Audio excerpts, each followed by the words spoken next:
Praise the Lord. అనంత జ్ఞానియగు యేసు క్రీస్తు ప్రభుల వారి అతి పరిశుద్ధ నామములో మీకు జ్ఞానము, దీనత్వము, ఘనతయు కలుగునుగాక. ఈ దినపు యేసయ్య జీవపు మాట. సమయలు రాసిన మొదటి గ్రంథం 2వ అధ్యాయం 3వ వాక్య భాగము. గర్వపు మాటలు మీ నోట రానియకుడి.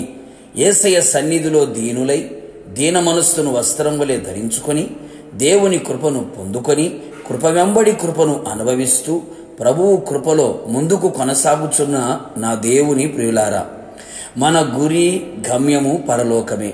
యుగయుగములు ఆయనతో కూడా నిలిచి ఉండవలనని ఈ లోకములో నుండి, పాపములో నుండి, విగ్రహారాధనలో నుండి, అపవాది చేతిలో నుండి యేసయ్య రక్తముతో కొనబడి విమోచించబడి మారుమనస్సును పొంది పాప క్షమాపణ నిమిత్తమై బాప్తిస్మమును పొంది పరిశుద్ధాత్మను పొందుకొని అపోస్తుల బోధ, అపోస్తుల సహవాసం, అపోస్తుల రొట్టె విరుచుట, అపోస్తుల ప్రార్థనలో ఎడతెగక గడుపుచు విశ్వాసముతో ఆయన వైపు చూస్తూ నిరీక్షణతో సాగిపోవచ్చున్నాము.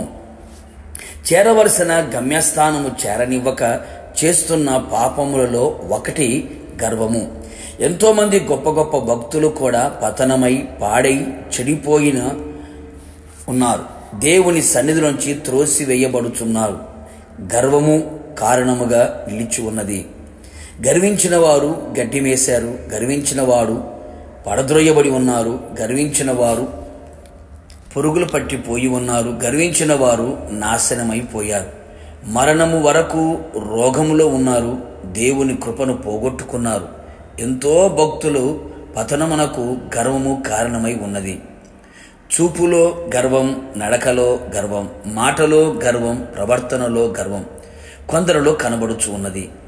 గర్వపు మాటలు, మూర్ఖపు మాటలు మీ నోట రానియకుడి అని లేఖనము చెప్పుచున్నది కదా.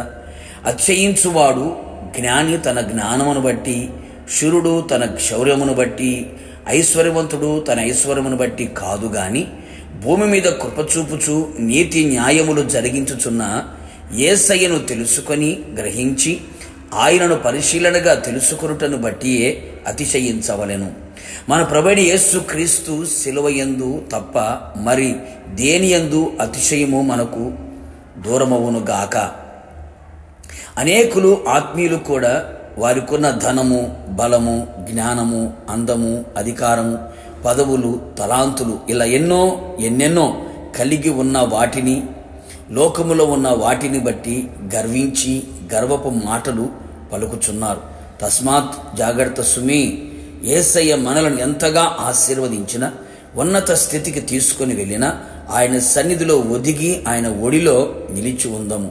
సాతాను ఆయుధముగా ఉన్న గర్వమును వాడు వాడుచూ ఉండగా ఎవరు దీని వలన గాయపడి నాశనం వైపు వెళ్లకుండా ఆత్మీయ జీవితమును పతనము చేసుకొనకుండా ఉండేదము. మన పితరులు ఎందరో మనకు పాఠముగా నిలిచి ఉన్నారు. జాగ్రత్త పడెదము. అట్టి మనస్సును ప్రభు మనకు దూరము చేయునుగాక. ఆయనతో దీనులమై యుగయుగములు నిలిచి ఉండేదము గాక. ప్రార్థన. పరిశుద్ధతల మహనీయుడైన యేసయ్య, నీ పరిశుద్ధమైన పాదములకి కోట్లాది స్తోత్రములు చెల్లించుచు ఉన్నాం. మీ అపారమైన ప్రేమను బట్టి, ఉచితమైన కృపను బట్టి మరొకసారి మీరు మమ్మల్ని జ్ఞాపకం చేసుకొని సజీవుల దేశంలో సజీవుడిని మిమ్మును స్తుతించే భాగ్యాన్ని మీరు మాకు అనుగ్రహించారు. హెచ్చరికగా మీరు మాతో చెప్పిన ప్రతి మాట కొరకు స్తోత్రం. గర్వపు మాటలు మా నోట రానియకుండా ఉండునట్లుగా ప్రభువా మీరు సహాయం చేయమని కోరుతున్నాను. ప్రభువా మీకు స్తోత్రాలు. ఏ ఒక్కరు కూడా ప్రభువా గర్వించకుండునట్లుగా, అతిశయపడకుండునట్లుగా సహాయం చేయండి. మిమ్మును బట్టితే అతిశయపడునట్లుగా, సిలువయందే అతిశయపడునట్లుగా కృప దయచేయండి.